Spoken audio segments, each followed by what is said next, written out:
Good morning. The September 23rd, 2015 meeting of the Board of Investment is now called to order. In the interest of promoting the order and efficiency of these hearings, persons who are disruptive to the hearing will be asked to leave the hearing room. Madam Deputy Controller, are there any corrections, additions, or deferrals on the agenda?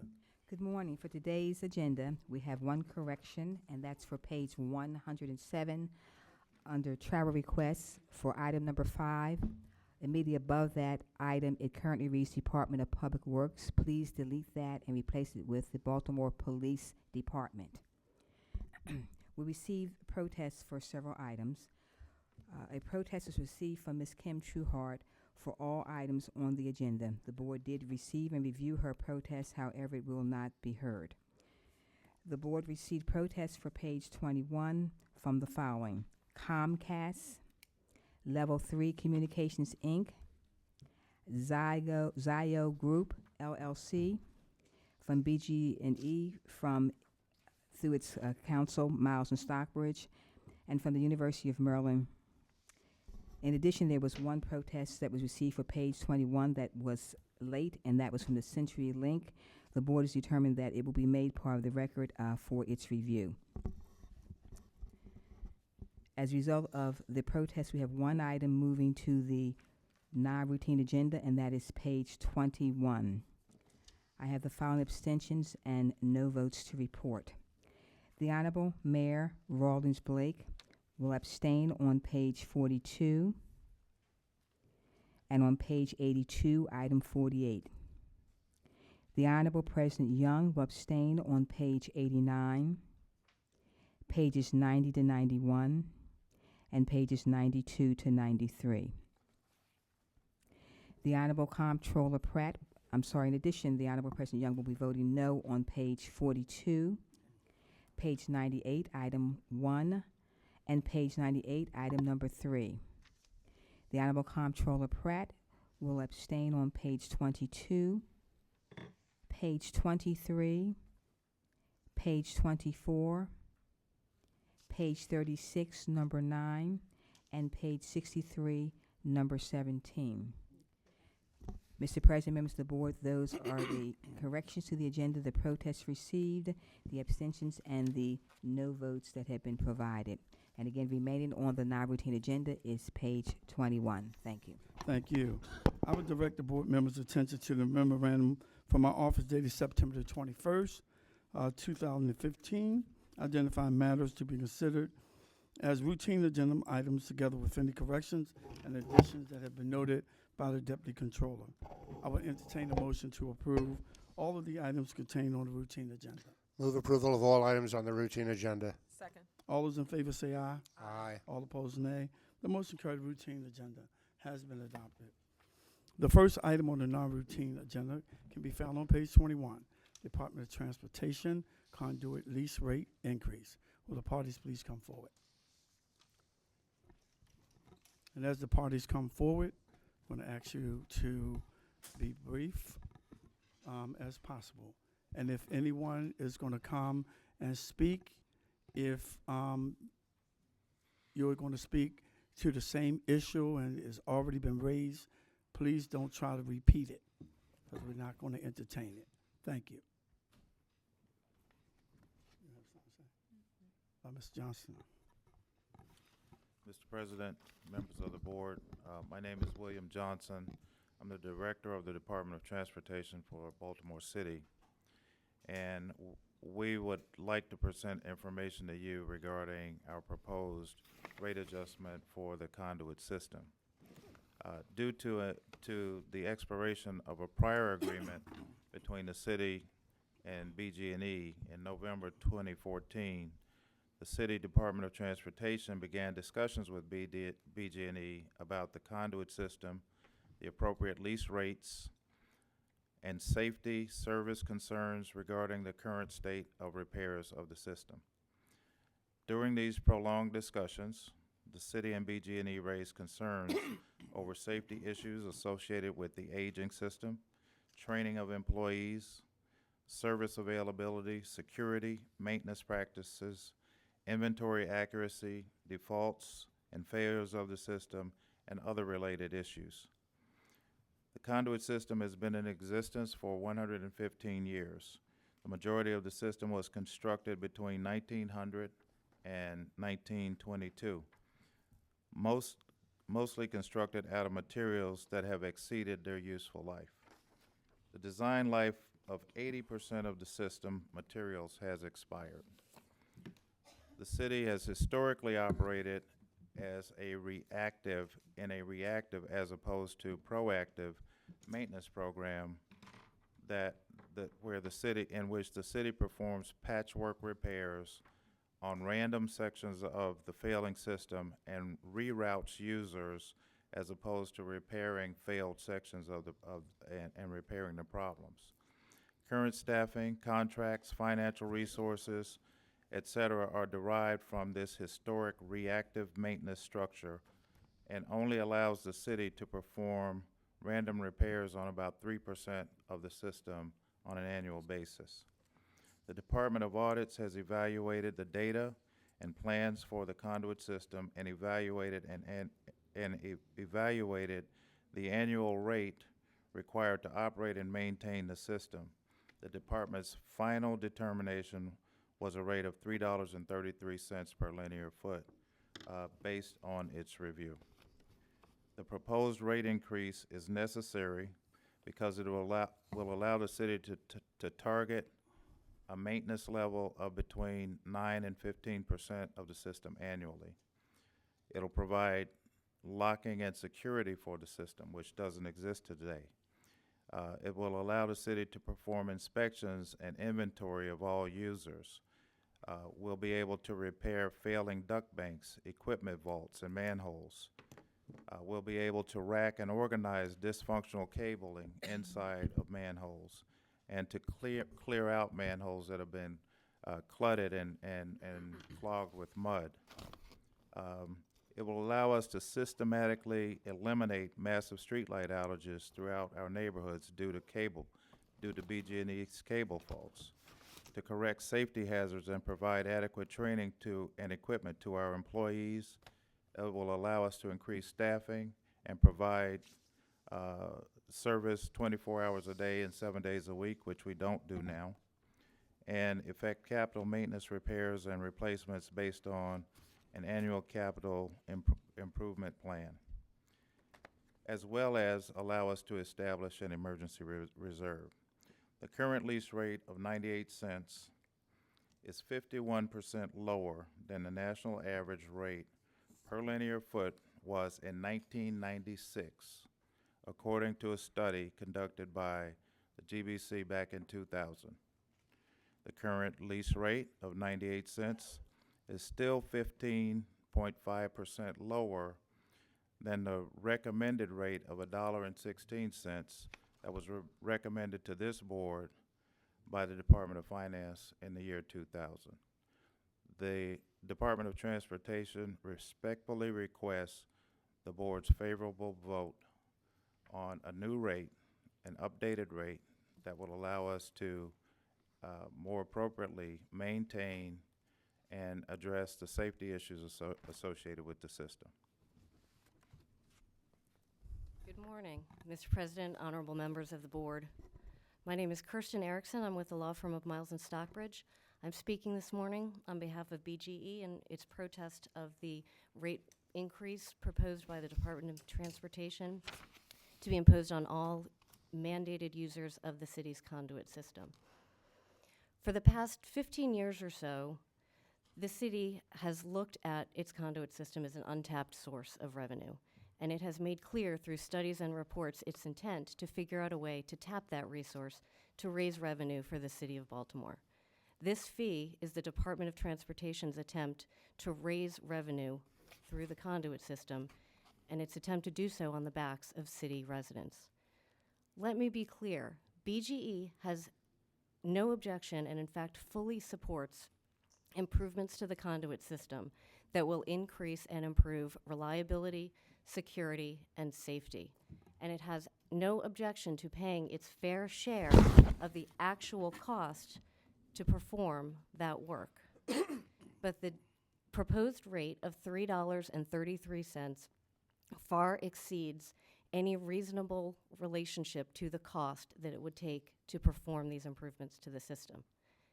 3 years ago, in 2012, the then current Director of Transportation stood before the Board of Estimates and requested a rate increase for very much the same reasons that the Director is requesting today.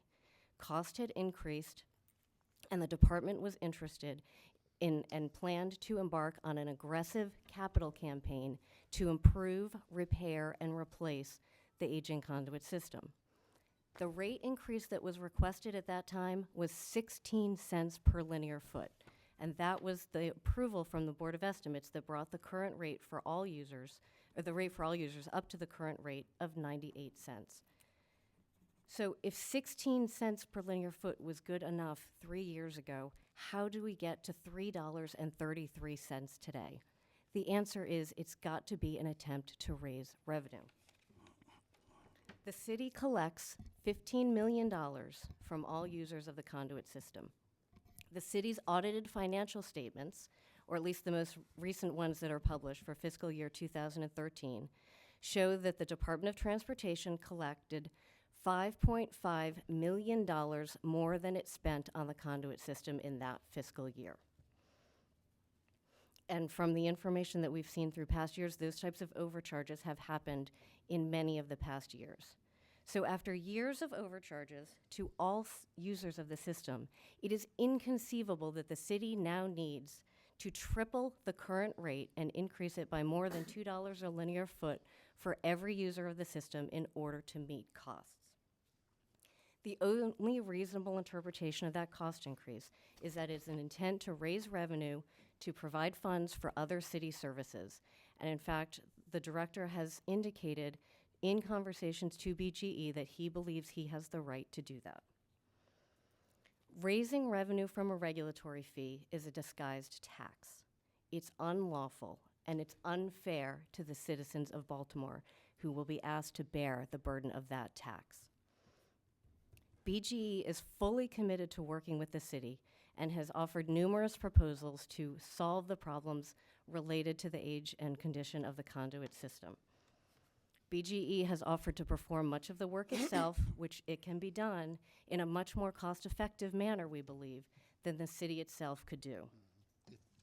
We can get to the right result.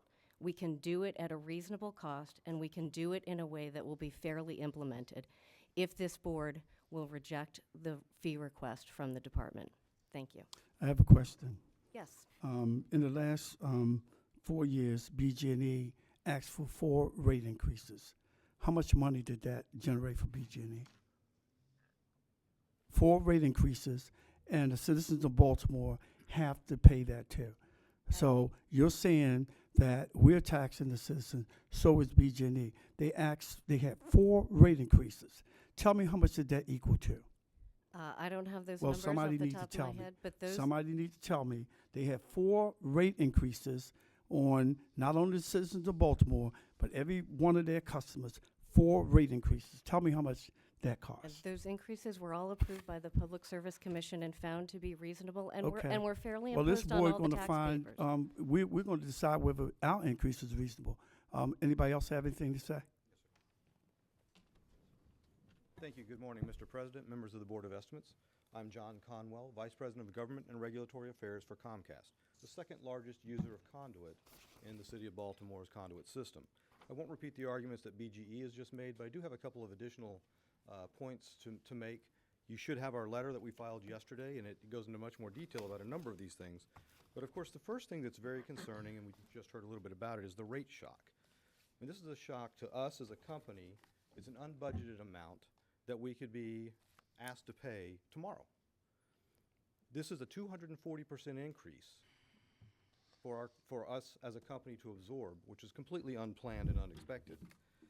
There are almost 50 other users of the city's conduit system that face the exact same rate shock, many of which are much smaller entities, none of which had any notice that this is going into effect. And I'll talk about that a little more in just a second. But this is a large increase of this magnitude in one fell swoop, and it's very difficult for us to find a way to absorb that in a meaningful manner or a fair manner. Second's the no notice, and I mentioned that just a second ago. Comcast learned about this informally about 2 weeks ago or so, maybe a week and a half ago. Official notice only came because this esteemed board placed it upon its agenda. Other occupants who we reached out to had zero notice until we called them. Some of them are here and have filed letters of protest, which is, and they also mentioned the same concern. We really believe that a rate, especially when it's increased at this amount, should receive additional notice for the users. If you're a tenant in a building, you would receive more notice of a rate increase for your rent. If you're a user of a utility, we are required to give more notice in this community. And we think that some more notice should have been provided. And why is that? It's very simple. It's in the last part of our letter, but let me just raise a few of the reasons why. If we'd had opportunity to review or examine the city's justifications, which the Secretary raised many of, news to me and new information to me, we might have had a chance to understand better what this rate increase is for and what makes sense. Rates should be cost justified, and we have not been provided any supporting documentation. We've heard that it is, but we've seen no evidence to support that. The Department of Transportation has not provided any evidence that the current rate remains below the city's cost to own, operate, and maintain the system. Comparisons to other cities really isn't fair. Let's be honest about this with ourselves. In the other cities in which Comcast does business that are listed on the list that I believe you all were provided, of the ones I was able to find out about, we're not required to be in those conduit systems. And it's a very different cost structure. And in many of those, or in some of those cities, we actually provide our own conduit and we do not use those cities' infrastructure. So there are some differences here that should be explored before you go down that road too far. Other information that's needed to be examined are the analysis of the cost justification for the increase. These would include book cost, depreciation, maintenance and administrative costs, things that we often look at in matters concerning rates. Copies of any agreements the city has with conduit occupants, including the terms and conditions governing the city occupants, to make sure that this is being done fairly and equitably. Justification for the city's differential treatment of the other public right-of-way users who are not in the city conduit. Studies conducted concerning the physical condition of the conduit, and any consideration of the impact of the rate increase on the financial operations of the conduit occupants and on the investment and adoption of other services for the city, such as broadband. I mentioned a moment ago that there are other occupants of the public rights-of-way that are not in the city conduit system. One stood out glaringly when we looked over the list of occupants, and that was Verizon. Verizon is the incumbent local exchange company, telephone company. We're in competition with them. They're in competition with us. But they apparently are not impacted by this. And that raises several important legal concerns. They're outlined in a great deal of detail in the letter, but let me just highlight them. It's problematic from a discrimination perspective. It's well-established law that communication occupants of the rights-of-way should be treated equally. If not, it may be considered by the courts to be a barrier to entry. It must be fair and reasonable compensation on a competitively neutral and non-discriminatory basis and publicly disclosed. None of that seems to be happening here, at least on the record evidence that we have seen. And fees that apply to Comcast but not to other occupants of the public rights-of-way may constitute a franchise fee, which we currently pay at the maximum rate to the city and could be seen as an offset to that amount. What we request the Board of Estimates consider one of three things. Either reject the rate because it doesn't appear to be cost justified and would be an undue burden on almost 50 users of the city's conduit system, or two, defer the implementation. Create a process whereby impacted users can have an opportunity to understand the city's cost justification and participate in a fair and equitable open process with the city. Or three, at a minimum, phase it in. Avoid the rate shock. We ask the city to consider that this increase has not been budgeted by any conduit operator or occupant, that it is going to impact the almost 50 other users and should be phased in over several years, as has been the practice of this board in the past. With that, thank you for hearing our concerns. Mr. Johnson, you want to respond? Yes, in response to the concern about Verizon and their 1889 franchise agreement, that's really not the topic of this discussion today. They have a separate franchise agreement. Rights were granted to them in 1889. That agreement has been in place, and the impacts and effects of that agreement have been in place for every rate adjustment that has occurred in this city since 1889. So while I hear the concern, if Verizon wants to use our system, the rates that are being applied equally to every user of our system. I hear the concern, but that's a separate franchise agreement, a separate discussion. But the impact has been the same since 1889. Good morning, President Jack Young. Good morning, Mayor. Good morning. Stephanie Rawlins Blake. Good morning, Comptroller John Pratt. And to the other members of this esteemed board, of the Board of Estimates. I'm Glenn Middleton. I am a resident of this city. I live in the Cold Spring area. But I'm also happen to be here today as also a representative of a group of workers in the city. Their number's over 4,000. And I'm here today to speak on their behalf with some of their representatives that are here, Dorothy, Brian, Gary English, and also Mr. Ronald Ross. I'm here to speak in support of this adjustment rate increase.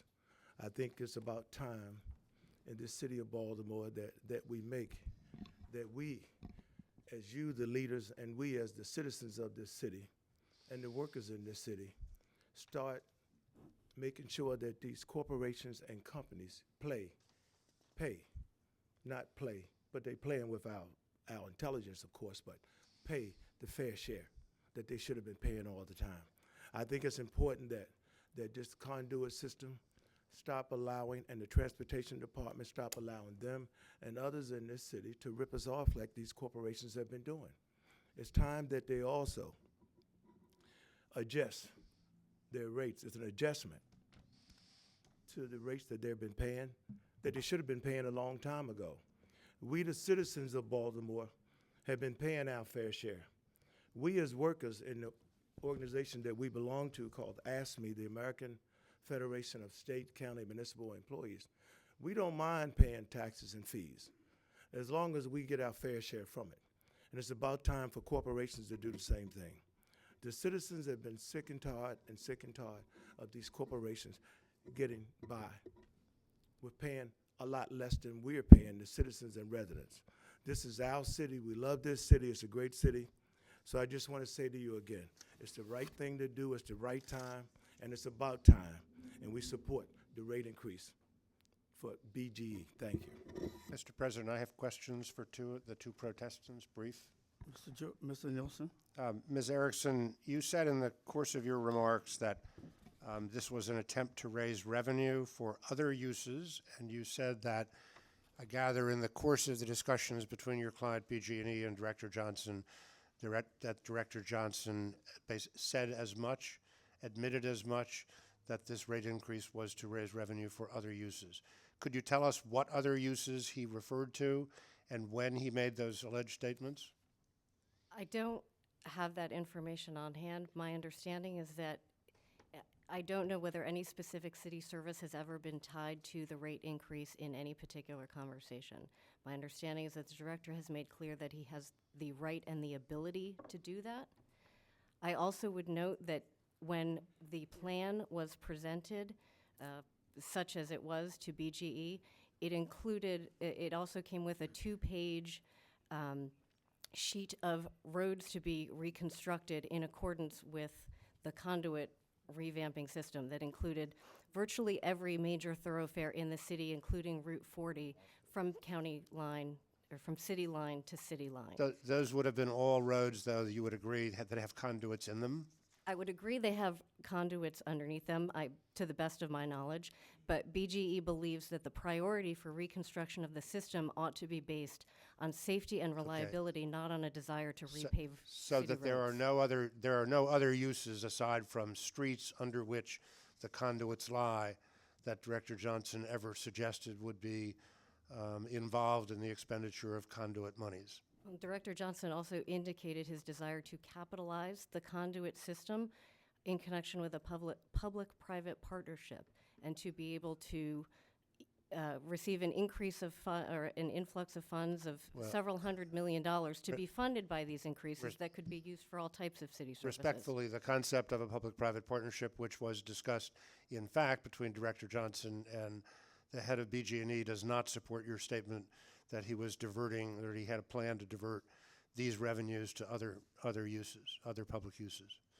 So if you have any specific reference beyond what you've just said today, if you would share that with us, I do not. that would be very helpful. I do not. Okay. And then I have a question for Mr. Conwell from Comcast.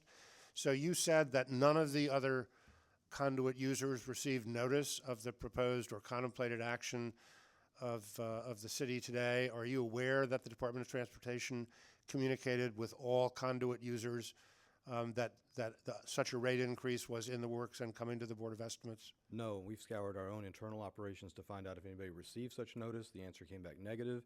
And to the several occupants that we were able to speak with, they had no information or no indication they'd received notice either. Director Johnson, could you speak to the notice issue, please? Yes, we have a list of all conduit users and contact information through the agreements that they have.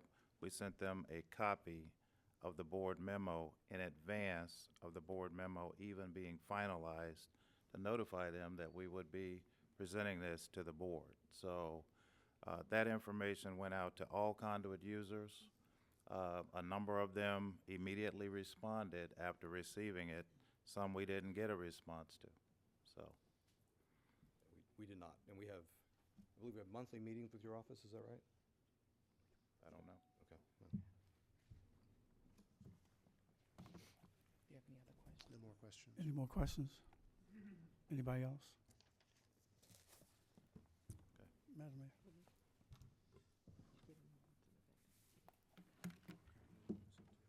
Madam Mayor, you have any remarks?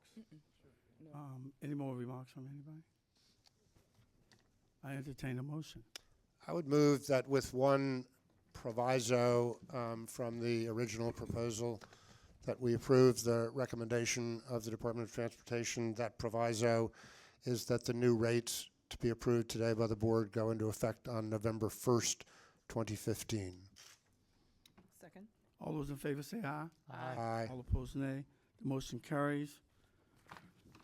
There being no more business before this board, the meeting will recess until bid opening at 12 noon. Thank you.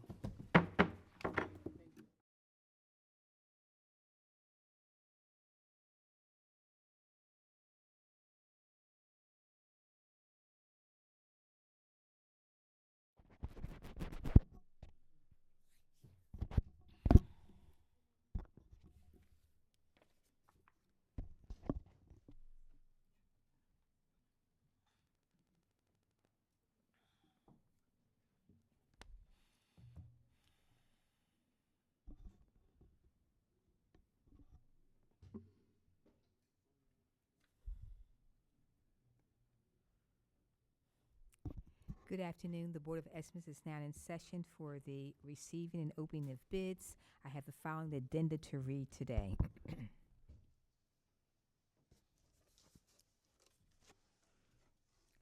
WC 1306, Washwater Lake Residual Removal at the Montebello Water Filtration Plant. Please change the bid due date from September 30th to October 7th, 2015. WC 1337, Urgent Need Water Infrastructure Rehabilitation. Please change the bid due date from September 30th to October 7th, 2015.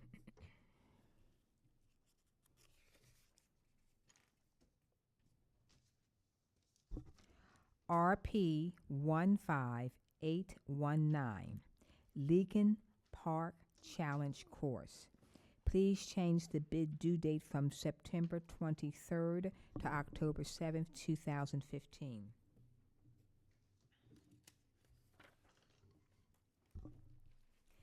B50004069, Collection of delinquent parking fines. Please change the bid due date from September 30th to October 7th, 2015.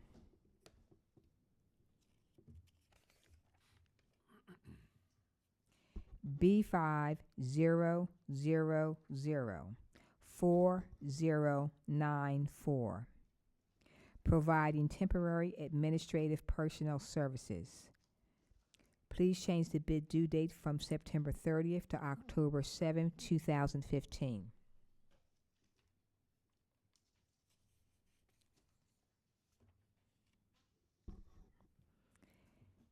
B50004224. Crew cab trucks with a utility body. Please change the bid due date from September 30th to October 7th, 2015. B50004225. Crew cab, 5-ton dump truck. Please change the bid due date from September 30th to October 7th, 2015.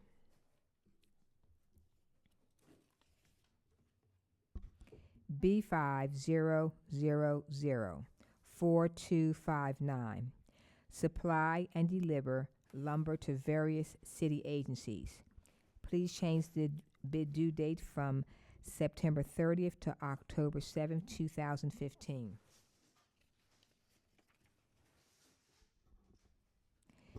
B50004267. Rollout containers with RFID. Please change the bid due date from September 23rd to October 7th, 2015.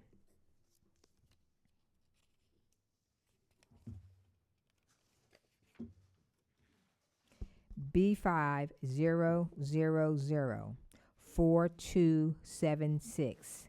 Steel pipes, valves, and fittings. Please change the bid due date from September 30th to October 7th, 2015. B50004279. Residential Energy Conservation Program. Please change the bid due dates from September 30th, 2015 to October 7th, 2015. B50004275. Video cameras for police transport vans. Please change the bid due date from September 23rd to October 21st, 2015. Those are the addenda received for today. Hearing no objections, so ordered.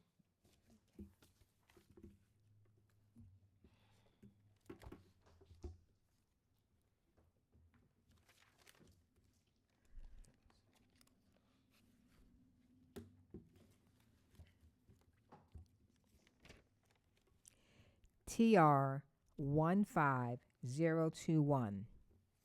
Street Cleaning Parking Restriction Signing Program, Region 1. A bid bond is required if the bids are over $100,000.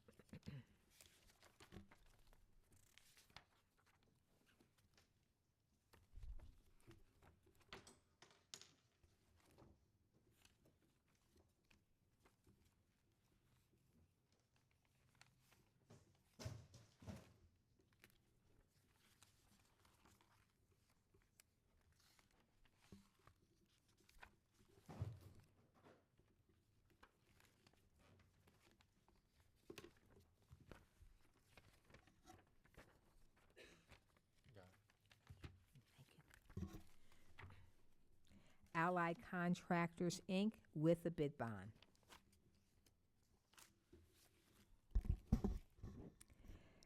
$2,190,960.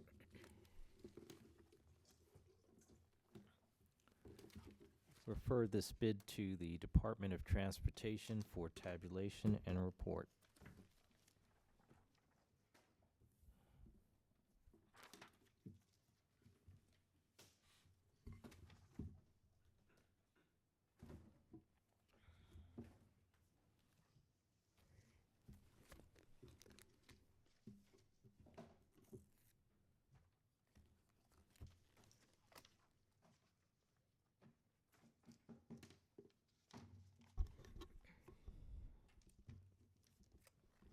WC, excuse me, WC 1173R, Guilford Finish Water Reservoir Improvements. A bid bond is required if the amount is over $100,000.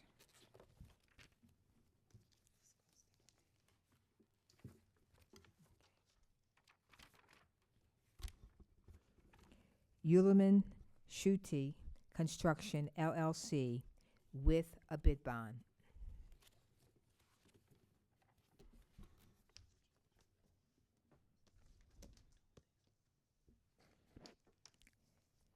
$58,713,000.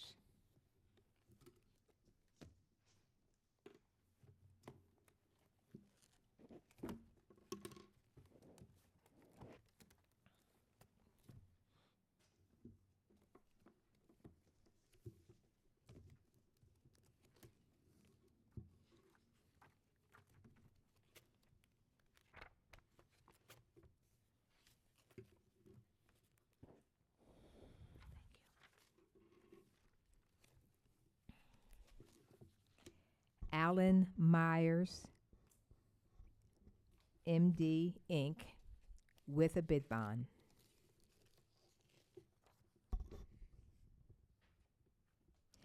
$54,444,777.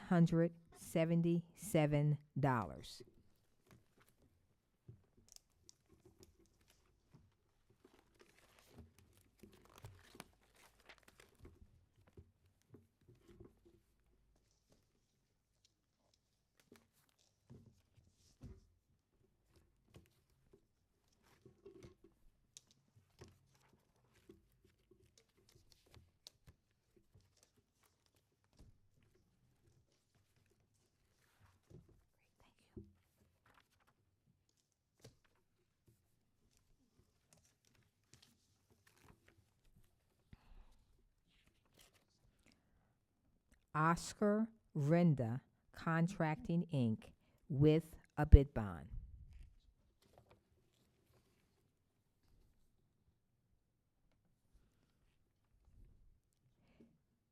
$59,434,446.34.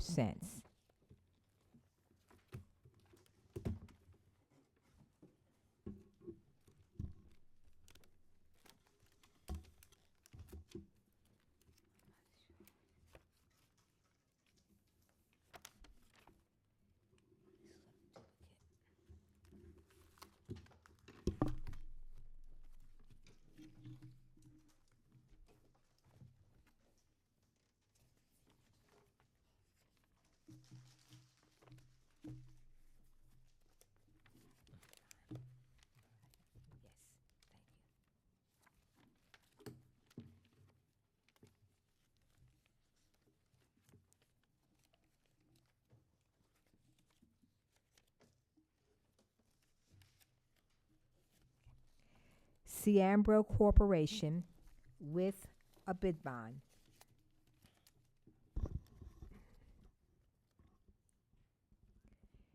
$59,530,000.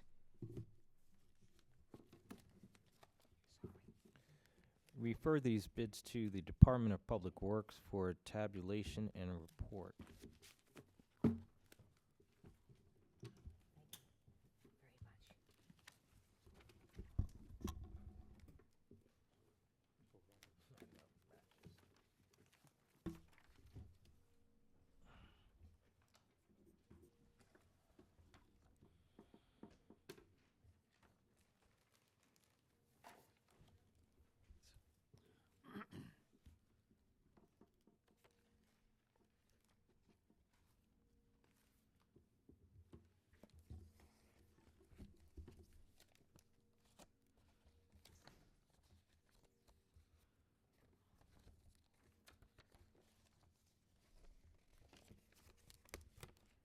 WC 1295R, Towson Generator and Main Substation.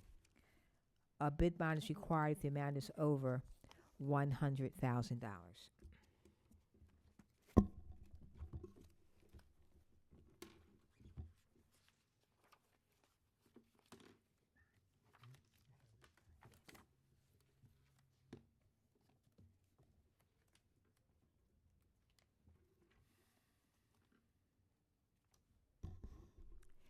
Ciambro Corporation with a bid bond. $6,928,385.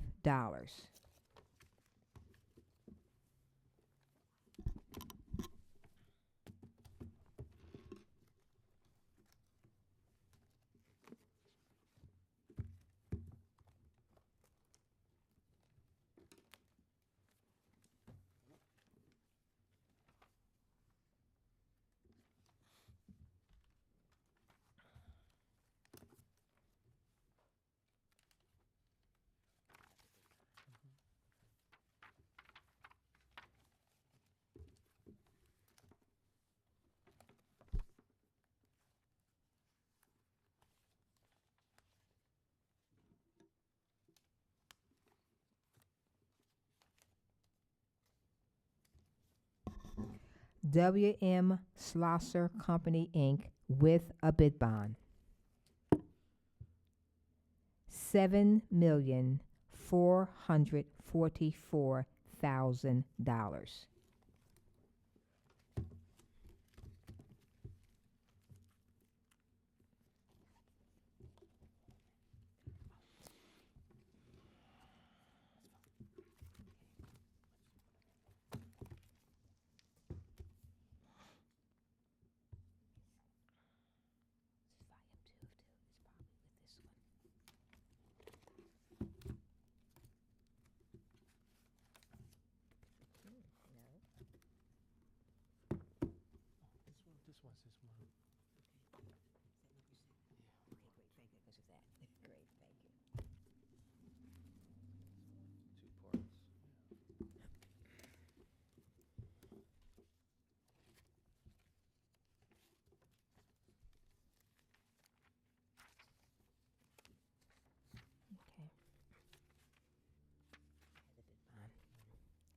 The Whiting Turner Contracting Company, Inc. with a bid bond.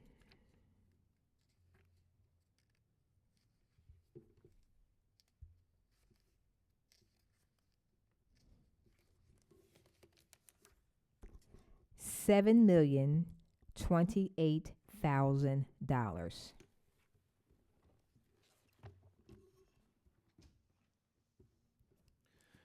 Refer these bids to the Department of Public Works for tabulation and report.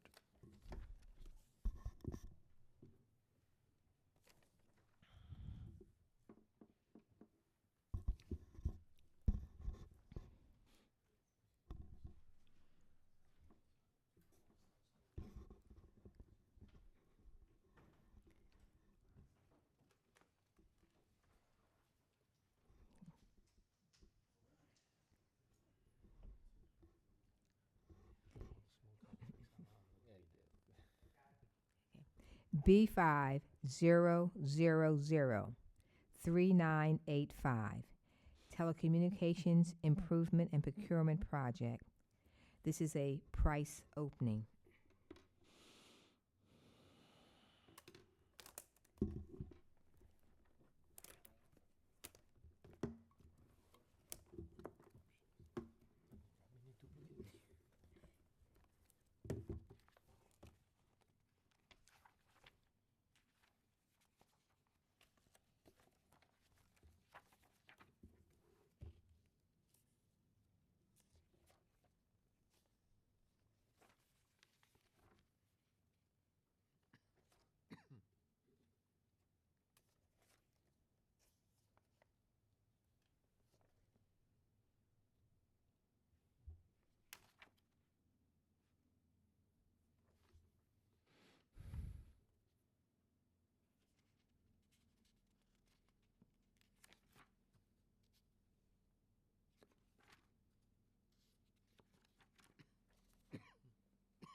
That'll be consistent with Yeah, this. right,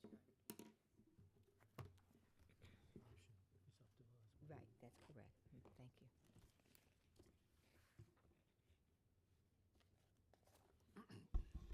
Arrow Systems Integration, Inc.,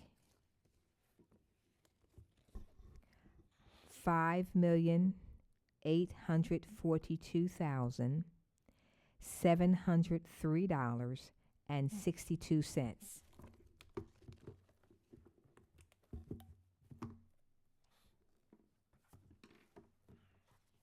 This page here, the long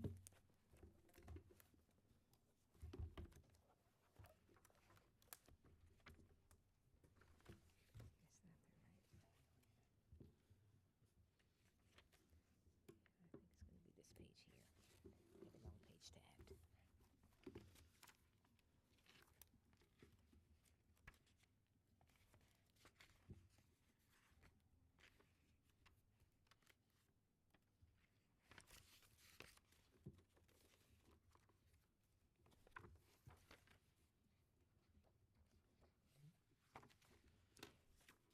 International Business Machines Corporation,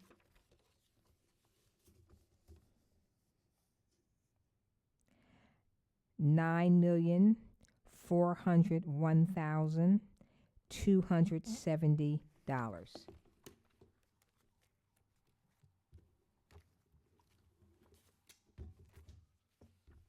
Oh, sure, sorry.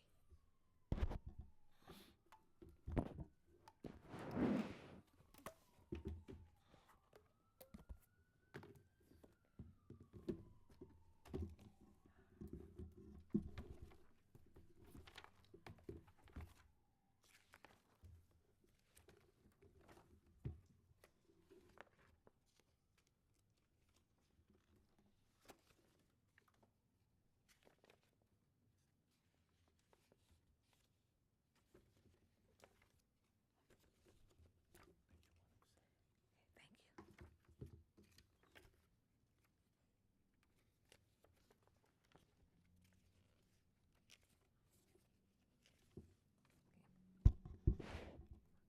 Motorola,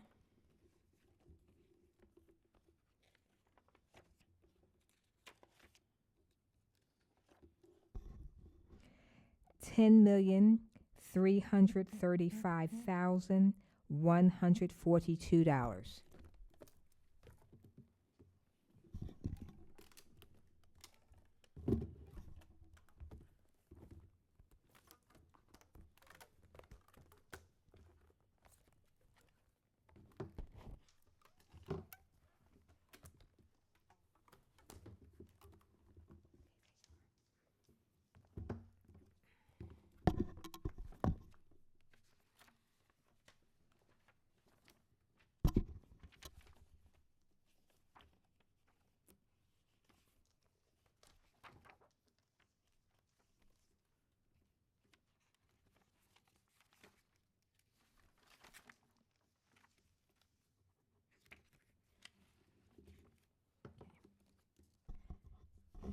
New Vision Technologies LLC, doing business as Black Box Network Services.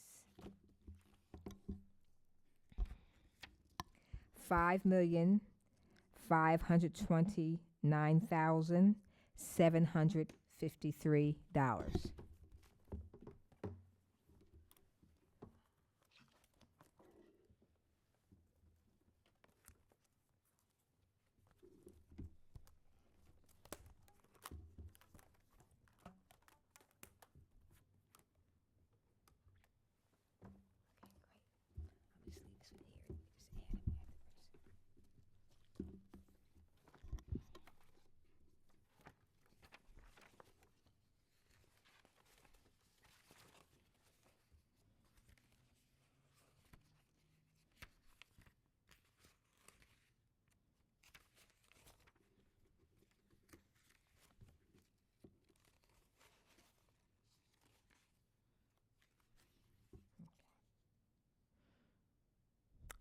Verizon, $13,162,560.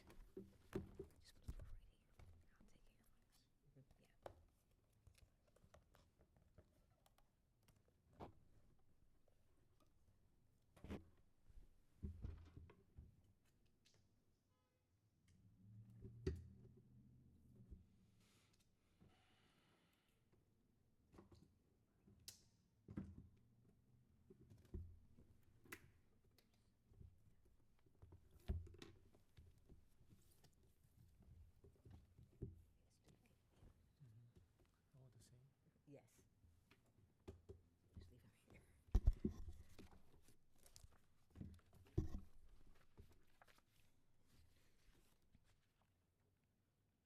ComWorks / Fortran LLC, doing business as ComWorks Government Solutions.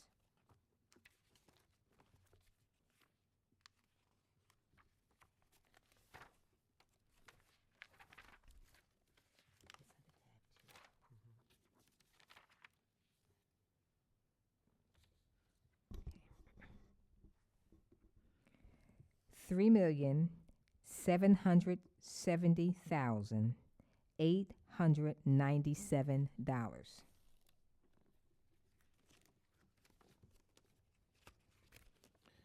Refer these bids to the Bureau of Purchases for tabulation and report. There being no further business, we are adjourned. Thank you.